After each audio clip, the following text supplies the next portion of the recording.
Rodney Dre's father checks his Facebook messages, he sees a terrifying note claiming to be by someone who murdered Dre. The post is anonymous and sent from a new account. Police eventually identify the sender. It is a teenager living in Rodney's hometown of Hobart, Oklahoma. The message is a ghoulish hoax. I couldn't even imagine doing something like that. The stone cold could be. Due to the perpetrator's age, he has not been identified by authorities. There was a lot of leads in this case, and most of them went nowhere. We followed up on just about every lead that came in that we could, and they were dead ends. And some of them looked real promising. We would follow those, and then just be another rabbit trail, and we could even go around. After several months of went by and there was no turnout, we all started to lose hope. You can't look for somebody and not have any hope and win. I mean, you have to have that hope. That's what pushes you. It is 14 months since Dre Wilson went missing. The case turns cold. A grand jury is convened to preserve information gathered during the investigation, which includes taking witness statements under oath. The first two witnesses are Cody Godfrey and Tucker McKee. The two boys last known to have been with Dre on the day she disappeared. Cody and Tucker were subpoenaed to be before the grand jury for an interview as well as a follow-up polygraphs. From what I understand in the United States, that's the only way you can be made take a lie detector test, is if the grand jury says you have to. But when Cody Godfrey is hooked up to the polygraph, his disposition abruptly changes. He's not a talker. He said, I can't do this anymore. And he started talking. What Cody says next shocks everyone.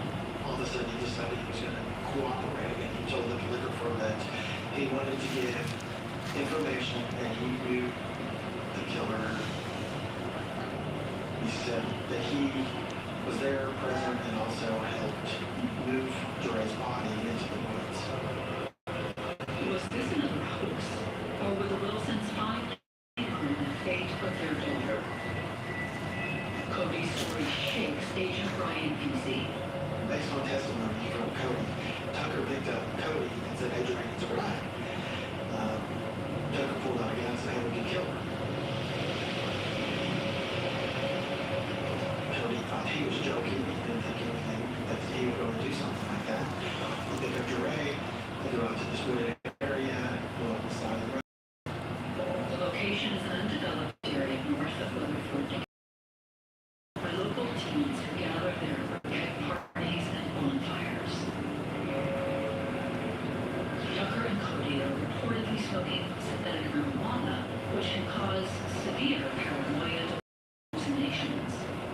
Dre wanted to leave and she wanted someone to come pick her up.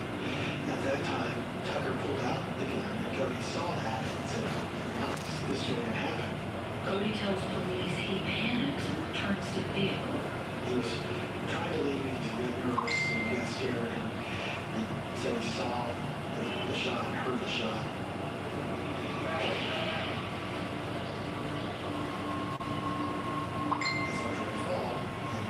Turned around and came back. When Cody returns to the scene, he sees Dre lying on the ground, moaning. Tucker was staring at the body and wondered, "Why is she not dead?" And then Tucker shot her again in the face.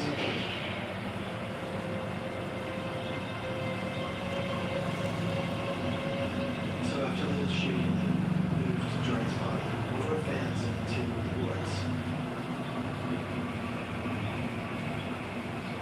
The next day, they met up after school with a friend, Caleb Lichtenberg.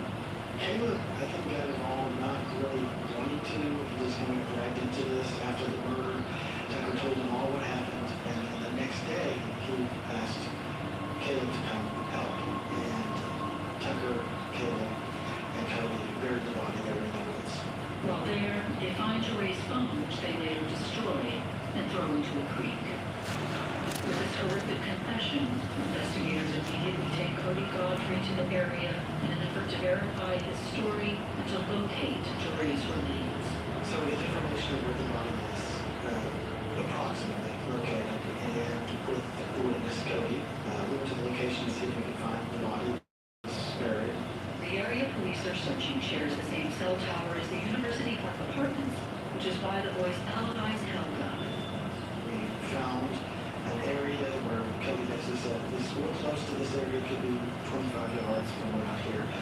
So we weren't real optimistic because it's a big area, 25 yards.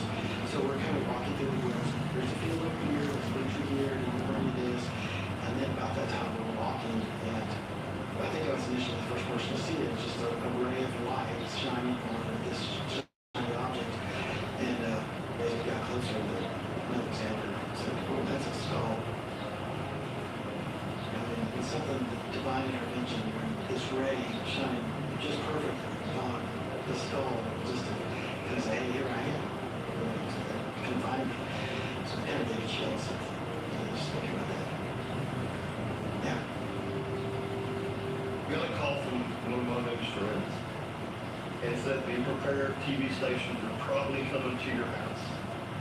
5 minutes after that, Ryan Beasy calls. What's not wrong? I remember I was in the living room, and they came to the door, let me in. When they told us to sit down,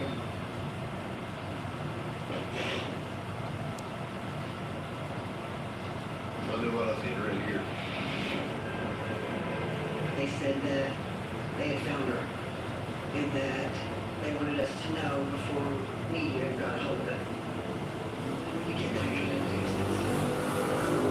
We had hope until they said it at that door all day. Yeah, The thing baby, they were hoping she was going to come. thank you. So, finding out this still don't give you peace. You never have peace from this. It was absolutely devastating. Rodney was standing up on the hill behind the house, and I don't know if stopped to let me out before she pulled up to the house, and I went up there, and it felt like we hugged for hours at that point. I wasn't prepared for the way they found her. To have been buried in a shallow grave, face down. A ray of sunshine is the only thing that let them find her. Jeray's bedroom remains untouched since 2012. It is exactly as she left it. Everything she drew, everything she wrote, everything she wore. Even her clothes remain. For Jeray's father, Rodney, it remains a memory frozen in time. Every time I walk by her door, tell her I miss her. Shortly after Jeray's remains are discovered, Agent Beasy and other law enforcement personnel interrogate Caleb Macklin, the boy who would become involved after the murder and helped to conceal it for 14 months. Authorities hope to hear matching stories before moving on to Tucker. He just wasn't really cooperating, wasn't talking to us, just leaving us in circles. And we were drinking, I think it was a smoothie drink, or one of these drinks. So, energy. They put the little messages inside the cap. He took the cap off, looked at it, threw the cap in the trash can, set the ball down, and spilled his guts. And told Ryan Beasy everything that Cody had told.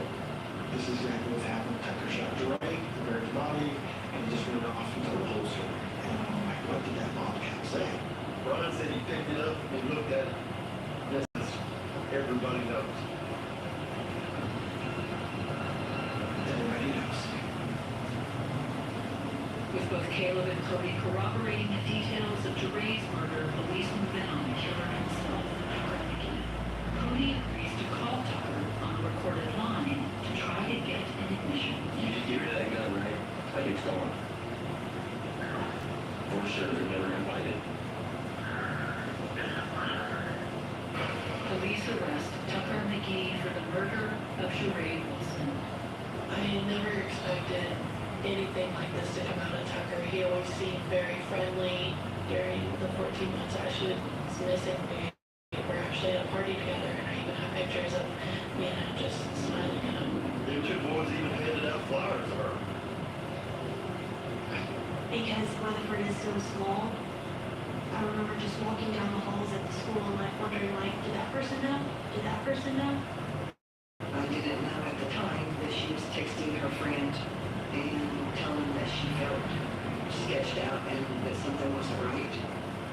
other times she was texting me, but she didn't ask me to come get her.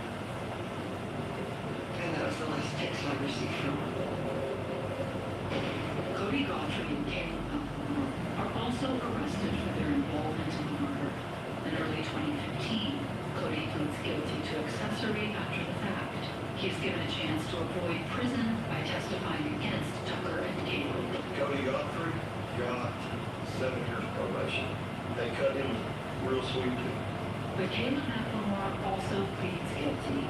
Caleb was given 25 years with 10 in and then 15 years probation.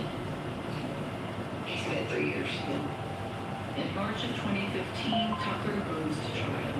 During the whole trial, there was no remorse, anything at all. Neither one of the defendants knew why Tucker would do this. They just said if it would take too long, which is a synthetic marijuana, they could throw it still in life. But there was never an answer of why. I never had a chance to talk to him after the fact and find out there was a reason why he did this. Just the profile of Tucker in his room were some posters of Dexter, which is a serial killer. And I don't know if he was the beginning of a serial killer, this was his first victim. The jury deliberates for just over 2 hours. Tucker is found guilty and is sentenced to life in prison without parole. Tucker McGee is sentenced to life in prison without parole for the brutal and senseless murder of 16-year-old Sheree Wilson. But her family's ordeal is far from over. During the appeal process, the Supreme Court came back stating that you can't give a minor life without parole, but you can't prove that they can't be rehabilitated. So all they got was life. He was 10 days from being 18. 10 more days he would have the death penalty. He will come up for parole when he's 53, I believe. I pray he never gets out. I think about her all the times that things get rough. I told myself I was gonna be okay.